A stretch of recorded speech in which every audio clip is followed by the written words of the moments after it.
Alright, first off, I want to give all praises, honor, and glory unto Yahweh, Bashem Yahushai, Bashem Rakal Kwadash. Double honors to the apostles and elders of Great Millstone who rule well. Shalom to the brothers in the highways and byways pushing this word in all sincerity and truth. The sisters, the believers, the helps. Shalom. This is the brother Aaron from the Mr. Maker Camp, come with another quick lesson. Right, and this lesson is gonna be based upon the word superstition, and just a bit observing the word a bit, as it's used in Acts the 17th chapter, and having an overall understanding, because really the word superstition, or to be superstitious, you can actually be superstitious in a good sense, and you can be superstitious in a bad sense, right? Now, let's just get in the scriptures, hit up the word meanings, and let's get to it. So this is Paul in Athens, right after he was actually in the synagogue, speaking with the Gentiles. We did I went through a lesson recently about the three types of Gentiles. He was actually debating with the Israelites in Athens who knew that they were Israelites, were actually keeping the law, and then you had Israelites that were among that community, who knew that they were Israelites, right, heard him, and they were also Stoics and Epicureans, right, and they actually brought him to a place, where doctrines were discussed, and he ended up showing them that, look, you guys are actually being superstitious, right, meaning that they are actually serving Yahweh, Yahweh, right, the Most High, in ignorance, right. That's one aspect of the word. So let's get straight into it. Acts 17 verse 16, it says, now while Paul waited for them at Athens, the them being, I think it's Timothy and Silas, if I'm remembering correctly. Now when Paul waited for them at Athens, his spirit was stirred up in him when he saw the city wholly given to idolatry. Therefore disputed he in the synagogue with the Jews, right? So those were Israelites who lived in Athens, who knew that they were Israelites and were keeping the law, and with the devout persons, and in the market daily with them that met with him. So he was actually getting at anybody you could see, right? As it says, he saw the idolatry and he got upset. So you can imagine him actually, debating, for the lack of a better term, with those who were Israelites, and the Gentiles, those who actually took on the Greek customs and the Greek cultures, but still knew, their households. Right, verse 18 says, then certain philosophers of the Epicureans and of the Stoics encountered him, and some said, what will this babbler say? And other some, he seemed to be sitter forth of strange gods, because he preached unto them Yahushai and the resurrection. Right, so they are hearing what Paul is saying, about Yahushai, about the resurrection, and based on how he was actually, breaking down the doctrine, some of them may have not known, even though they were Israelites and they knew that their foreparents, they knew the house which they came from, they may have not been groomed or been taught, the ways of the scripture. So to hear about Yahweh, and hearing about, how the culture of Hebrew culture and of the Hebrew God, it would have definitely been strange unto them, right? And remember that they had many gods, so that's why I say, he seemed to be a setter forth of strange gods, right? As a matter of fact, let's just look on the word strange real quickly.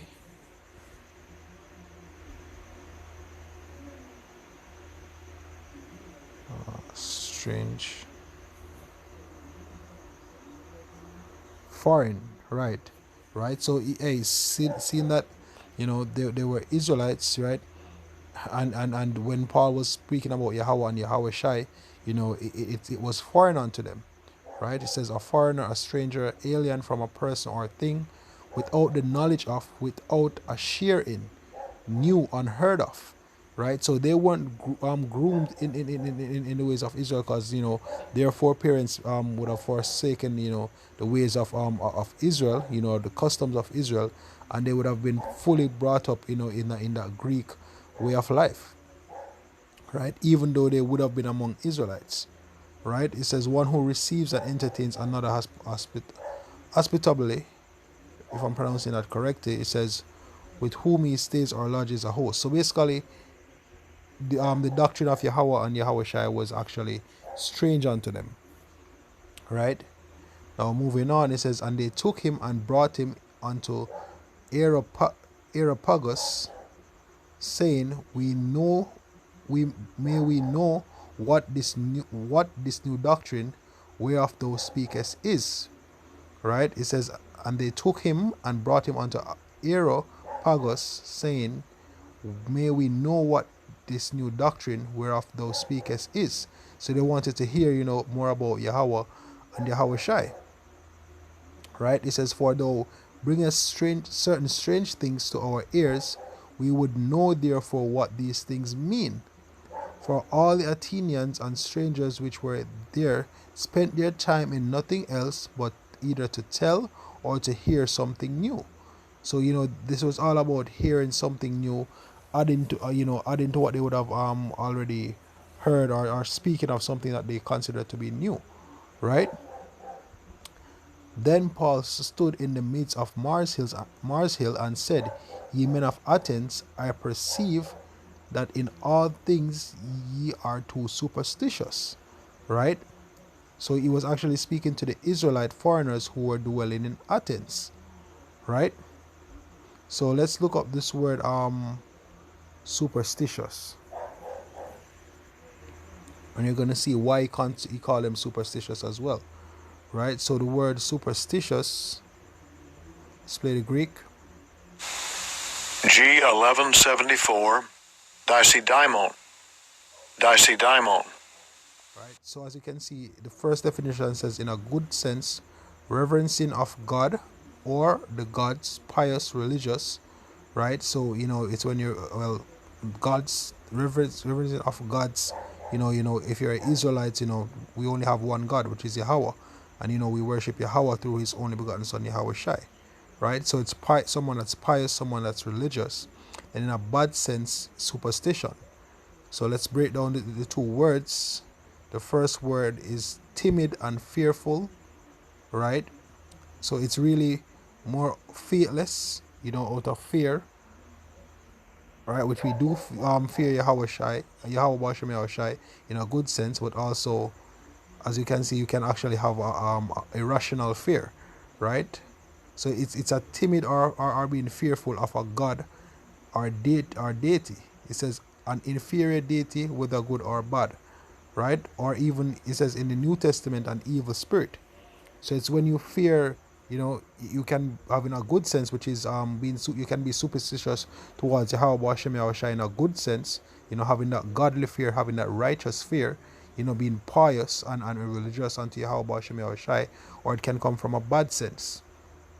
Right? Now let me go down to the section here where it says the Theos Greek Lexicon, and it says, I'm going to get to the point. Let me start here. It says, Paul, in the opening of his address to the Athenians, calls them with kindly ambiguity, and the Greek right there, I can't read that. It says, Mayor at the passage says, as being devout without knowledge of the true God. All right, so they're actually being devoted to a God without the knowledge of the true God, or being devoted to the Most High without the knowledge of the Most High, because they didn't know of His laws, they didn't know of His reputation, they didn't know of of His statutes and His judgments, and they were actually doing it. They were worshiping Him, based on a temple.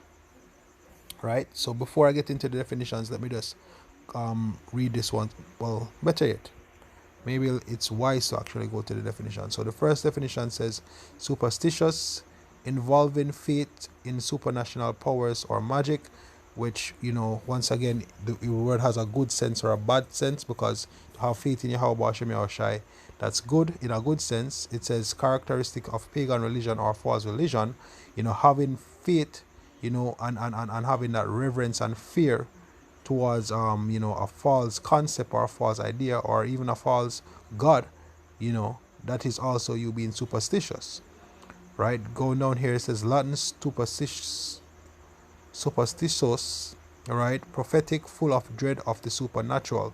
And that is why you have people that say you don't walk under a ladder, or this will happen, or you know don't do this or don't do that, or else that would happen. At the end of the day, if you fear Yahweh Hashem Yahushai, you know that none of those things have power over you, and none of that won't affect you, because it's all about Yahweh Hashem Yahushai. While if you don't fear Yahweh Hashem Yahushai, and you have a belief in some other pagan god, or not understanding that some of these things are always fable, because to be honest, magic is real. You have spirits and you have the supernatural. That level of thing is actually real.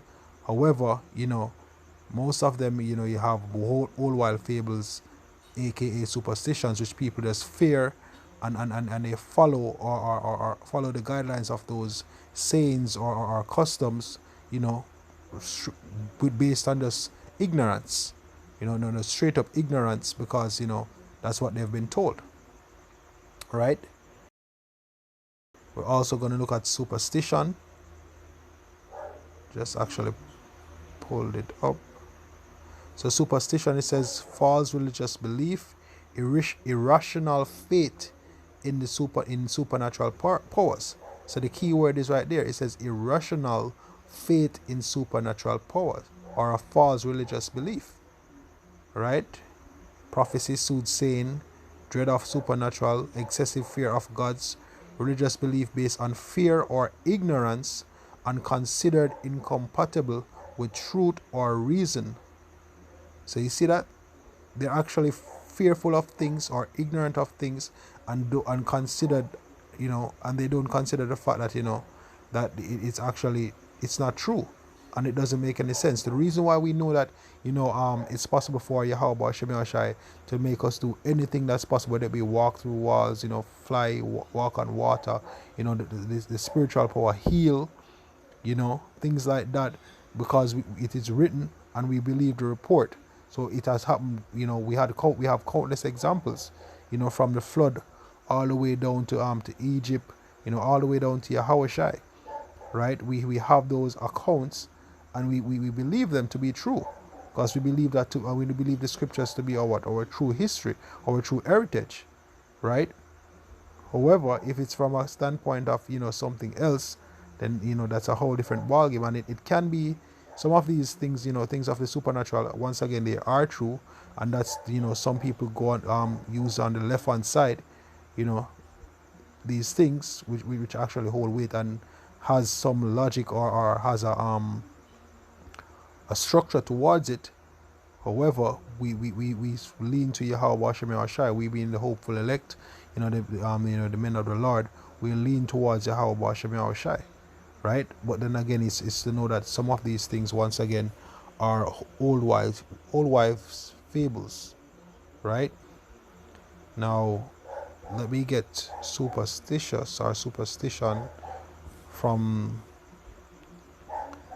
the Merriam-Webster dictionary. It says a belief or practice resulting from ignorance, fear of the unknown, trust in magic or chance, or a false conception of causation. Exactly, and most of these things, false conception of causation. Like, for example, don't wear hat in the house, or don't walk under a ladder, or whenever you see a black cat, it means this. Once again, there are greater things. There are, or let me say that there are things from the left hand side. Let's just say put it like that. But some of them is definitely irrational, right? It also says an irrational object attitude of mind towards supernatural nature, God, resulting from superstitions, right? It says a notion maintained despite evidence of the contrary. All right, so it all based upon what? Ignorance, irrational fear, and false conceptions of causation. Some men say, this happened to me because of that, or this happened to me because of that, or that happened, so it means this, or this happened because it means that. But really, it can be just Yahweh Hashem. Well, it is usually Yahweh Hashem Yahshai, giving you an experience, maybe to warn you or to teach you from something, right?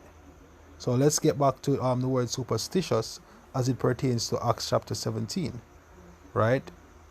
Verse 22 again, it says, Then Paul stood in the midst of Mars Hill and said, Ye men of Athens, I perceive that in all things ye are too superstitious.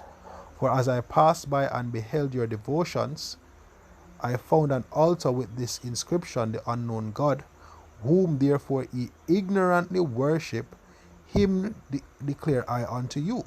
So Paul actually saw them doing some things, as it pertains to a temple. You know, let me get the word devotion real quickly. See what it means. Play the Greek. Strong's G 4574. Sabasma. Sabasma. Right? It says whatever is religiously honored, an object of worship. Right? It says of temples, altars, statues, idolatrous images. So they were actually, performing some aspect of worship, right? Or they were honoring, the temple that they had made, as it says, whatever religious honored, whatever is religiously honored, an object of worship. So they were actually devoted and worshiping this temple, right? As it says, For as I passed by and beheld your devotions, I found an altar which is with this inscription, To the unknown God, whom therefore ye ignorantly worship, him I declare. So they were worshiping, the God of the Hebrews, or they thought they were worshiping the Most High, but it was being done out of what? Ignorance. Let's look up the word ignorantly. Right, not to err or sin through mistake, to be wrong. Right. As the scripture says, He that wandereth out of the way of understanding shall remain in the congregation of the dead. Let me see this also.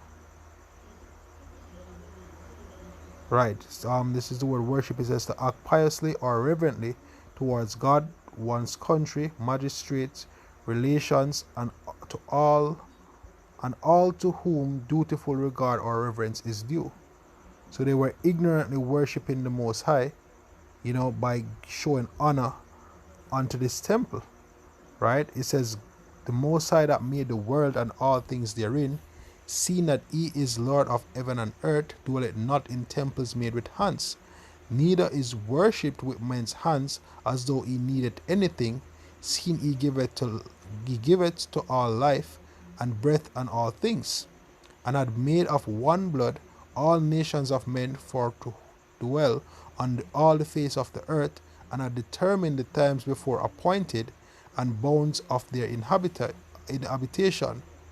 Right? Verse 27 says, And they shall seek the Lord, if happily they may feel him and find him, though he be not far from every one of us.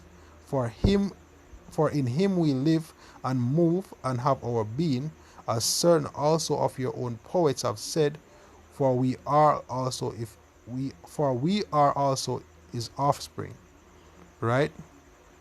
So he was actually, showing them that, look, you can't, this temple and, all of this that you're doing as it regards to this temple, it, it doesn't really, you can't really do that to say that you're actually doing something to the Most High. Right? Let him go on. It's going to explain. Verse 29 says, For as much then as we are the offspring of the Most High, we ought not to think that the Godhead is like unto gold or silver or stone, graven by art and man's devices. And that is why, the Most High says, you shouldn't build any image, to bow down before it. Right? So, and also in the history, when I was doing a history, it says that when the Romans actually was taking down Jerusalem and they went into the temple, they were surprised that they saw no images of the Most High, because all of them had some form of image or something to bow down in front of. But with us, the Hebrews, the Hebrew Israelites, it was not so. Right? It says, and the times of his ignorance, the Most High winked at, and the times of this ignorance the Most High winked at, but now commanded all men everywhere to repent, meaning what? The Israelite foreigners, because he had appointed a day in which he will judge the world in righteousness by that man whom he had ordained, being Yahushai, whom he had given assurance unto all men, in that he had raised him from the dead. Right? And it goes on to say that, some of them, believed on Yahweh Shai, some mocked, and some actually, left there like, look, I don't want to hear this doctrine anymore. Some actually took heed and actually repented, right? So the major part where they blundered was actually thinking they could actually worship the Most High, through a temple made with hands, right? And that is how they were actually devoted and being ignorant, ignorantly worshiping the Most High, not understanding, that is them being superstitious, right? As let me read the definition once more, right? It says a belief or practice resulting from ignorance, fear of the unknown, trust in magic or chance, or a false conception of causation. B says an irrational object attitude of mind towards the supernatural, nature, or of the Most High, resulting from superstition, right? So they were doing it out of ignorance. They didn't have a full understanding of what they were doing, right? So that's how they were actually being superstitious. And I can actually speak for myself, especially when I came into this truth. I was very superstitious, meaning that I some things I did out of ignorance, some things I thought were right, were actually ignorant thoughts. Some things that I feared were out of ignorance, as again, you know irrational. One such thing, I thought that, if actually like a family member was close by, let's say that my mother, or someone that's close to me is getting attacked by some random stranger for no reason, I shouldn't do anything about it, because I actually learned that anything that happened to someone is the Lord's judgment. So if I should try to stop it, it means that I'm bucking up against the Most High. I remember actually thinking like that, when I was just learning some things, right, as it pertains to the truth. And that was me being what? Superstitious, right? But as time goes by, you learn that there's a household. You protect your household. You put certain things in place. It's balance and truth. And life. You learn not to be over much righteous, not to be over much wicked. And we just grow in the knowledge, wisdom, and understanding of Yahweh Hashem Yahweh Shai. All right. So really just wanted to share that word. Hope this was edifying. Once more, to give all praises, honor, and glory unto Yahweh Hashem Yahweh Shai, Hashem Rakah Kwadash. Double honors to the apostles and elders of Great Millstone who rule well. Shalom to the brothers in the highways and byways pushing this word in all sincerity and truth. The sisters, the believers, the helps. Shalom.